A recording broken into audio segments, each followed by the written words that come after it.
Au 31 août 2016, la piscine Transat de Biorel fermera temporairement ses portes. Une fermeture qui devrait durer 2 ans.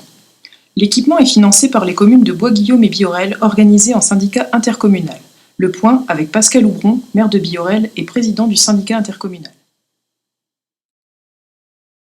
Alors, il est important de réaliser un certain nombre de travaux nécessaires pour l'avenir de cet équipement. Il y a d'abord l'accessibilité. Nous devons mettre cette piscine à jour avec les normes d'accessibilité.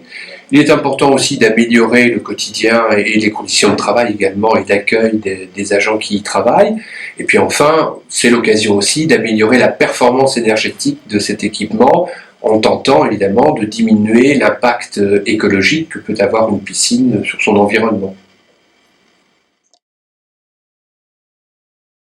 Que le coût est d'environ entre 4 et 5 millions d'euros, ce qui n'est pas innocent sur le budget des communes de Bois-Guillaume et de Biorel.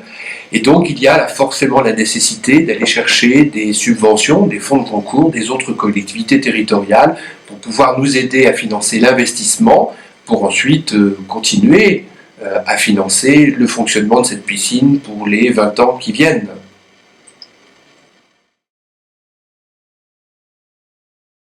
Alors, seules les communes de Bois-Guillaume et de Biorel ne peuvent pas financer un investissement à hauteur de 4 à 5 millions d'euros, qui représentent donc les travaux nécessaires dans cette piscine. Et donc, il y a forcément la nécessité d'aller chercher d'autres modes de financement pour financer donc à la fois les travaux et surtout le fonctionnement, puisque à l'heure actuelle, la ville de Bois-Guillaume et de Biorel, chacune donne 283 000 euros pour financer le déficit d'exploitation.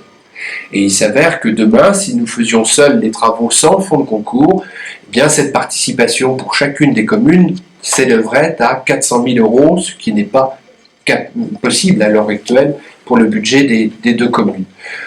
De plus, et je parle aussi au nom du contribuable bois-guillaumais et biorelais, il y a 80% des usagers de cette piscine qui viennent d'autres territoires, d'autres communes. Et donc, il s'avère assez légitime que de demander à la fois à l'intercommunalité, qui est la métropole ou en Normandie, et aux autres communes qui envoient leurs enfants, notamment aussi apprendre à nager dans cette piscine, eh bien, un tant soit peu d'y participer également.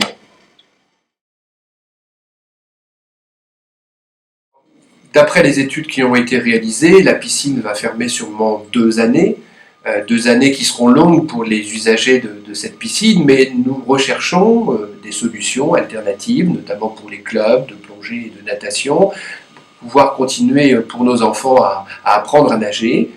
Et cette fermeture nous permettra aussi de préparer le contrat de délégation de service public, c'est-à-dire de faire gérer par un prestataire extérieur cette piscine. Et je le répète, donc la fermeture n'est pas prévue définitivement. Il y a bien la nécessité pendant ces 2 ans de travailler sur ce dossier, en espérant évidemment que les communes de Bois-Guillaume et de Biorel seront aidées par d'autres collectivités territoriales pour pouvoir financer l'ensemble de ces travaux.